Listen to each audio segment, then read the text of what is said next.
Imagine a man who looked at the world and refused to accept its limits. A man whose ambition knew no borders, no oceans, no mountains could stop him. The history books call him a conqueror, a genius, a strategist, but what if I told you his story was far more terrifying than most people realize? The king who almost conquered the entire world was not born into greatness. He was forged in chaos, driven by an obsession that would reshape continents and leave entire civilizations trembling at the mere whisper of his name.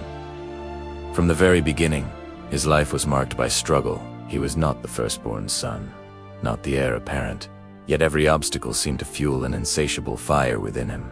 While other princes played games, he studied war. While others sought comfort, he sought knowledge maps, histories, and the secrets of the great empires that had risen and fallen before him. And he learned one terrifying truth.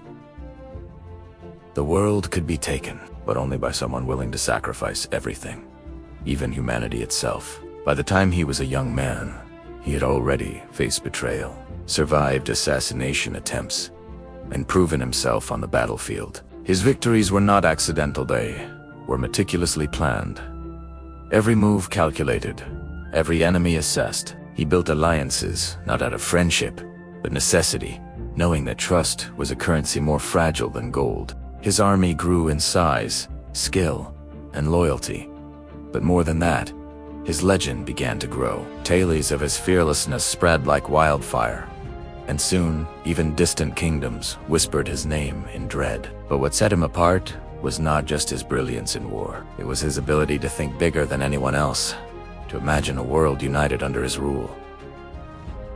He didn't just see borders, he saw possibilities. Mountains were not barriers, they were challenges. Oceans were not limits, they were paths. And in his mind, there was only one outcome: a world that would kneel before him, willingly or by force. His first campaigns were brutal, yet strategic. He didn't just conquer. He annihilated resistance with precision, leaving cities intact only if they served his purpose. Diplomacy became a weapon in his arsenal. Spies and informants were his eyes and ears, and fear was his most loyal ally. Generals trembled before him.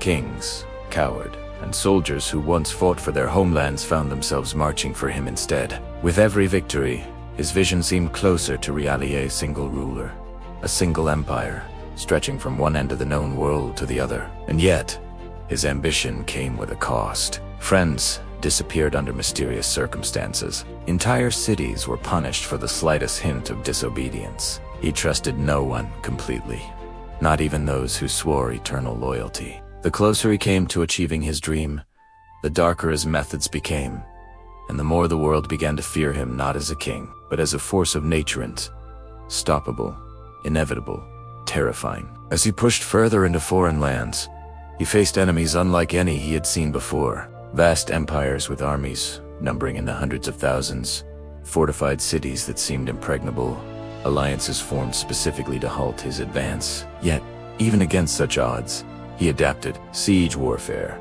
lightning-fast cavalry strikes, psychological tactics that broke entire armies without a single blow. He used everything at his disposal, and with each conquest, his empire grew larger, more complex, and more dangerous to anyone who opposed him.